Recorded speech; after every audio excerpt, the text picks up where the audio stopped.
Belajar yang berkelanjutan atau pembelajaran seumur hidup adalah proses mengembangkan pengetahuan, keterampilan, dan kompetensi secara terus-menerus sepanjang hidup seseorang. Ini mencakup berbagai aspek pendidikan formal, informal, dan non-formal.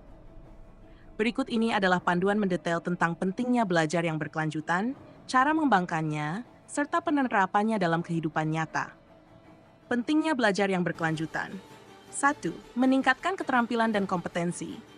Penyesuaian dengan perubahan, mengembangkan keterampilan baru untuk menyesuaikan diri dengan perubahan dalam dunia kerja dan kehidupan sehari-hari. Peningkatan karier, meningkatkan peluang karier dengan menguasai keterampilan dan pengetahuan terbaru. 2. Mengembangkan kemampuan adaptasi, fleksibilitas, kemampuan untuk beradaptasi dengan cepat terhadap teknologi baru, metode kerja, dan lingkungan yang berubah. Resilience, meningkatkan ketahanan terhadap tantangan dan perubahan yang tidak terduga. 3. Meningkatkan kepuasan pribadi dan profesional pertumbuhan pribadi, memperluas wawasan dan pemahaman tentang berbagai topik yang diminati.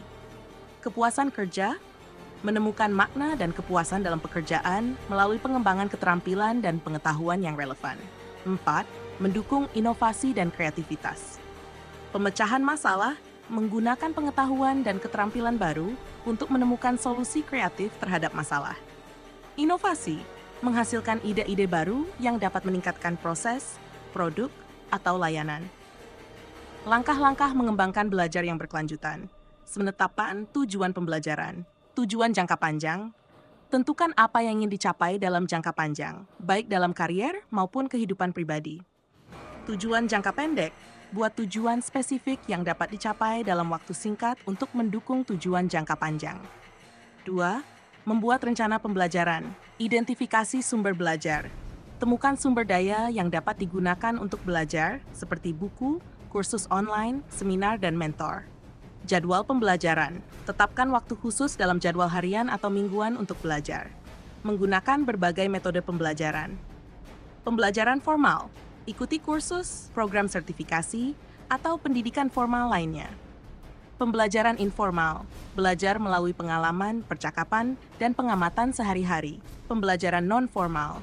Ikuti workshop, seminar, dan pelatihan yang tidak memberikan sertifikat resmi, tetapi memberikan pengetahuan dan keterampilan praktis. 4. Menerapkan pengetahuan baru. Proyek pribadi atau profesional. Gunakan pengetahuan dan keterampilan baru dalam proyek nyata.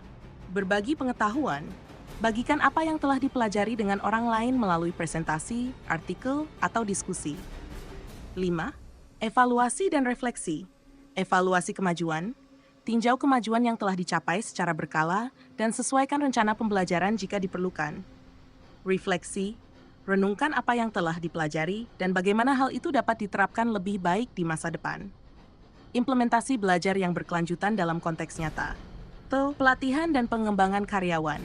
Ikuti pelatihan yang disediakan oleh perusahaan atau inisiatif pengembangan keterampilan. Mentoring dan jaringan profesional. Cari mentor dan terlibat dalam jaringan profesional untuk belajar dari pengalaman orang lain. 2. Dalam pendidikan, kursus online. Ikuti kursus online di platform seperti Coursera, Udemy, atau Khan Academy. Kelompok studi. Bergabung dengan kelompok studi atau klub yang fokus pada topik tertentu. 3.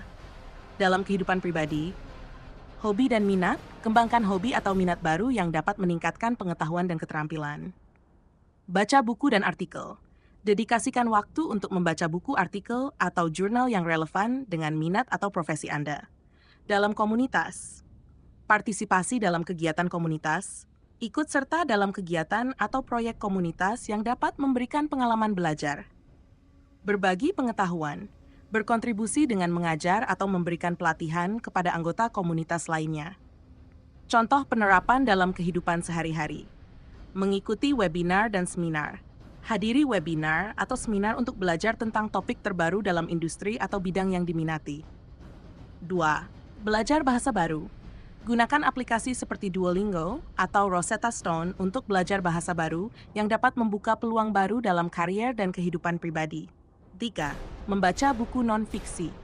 Baca buku non-fiksi yang berkaitan dengan minat atau bidang kerja untuk memperluas pengetahuan. 4. Bergabung dengan klub atau komunitas. Bergabung dengan klub atau komunitas yang fokus pada topik tertentu, seperti klub buku atau komunitas teknologi untuk belajar dari sesama anggota. Kesimpulan, belajar yang berkelanjutan adalah proses penting yang memungkinkan kita untuk tetap relevan, adaptif, dan produktif di dunia yang terus berubah.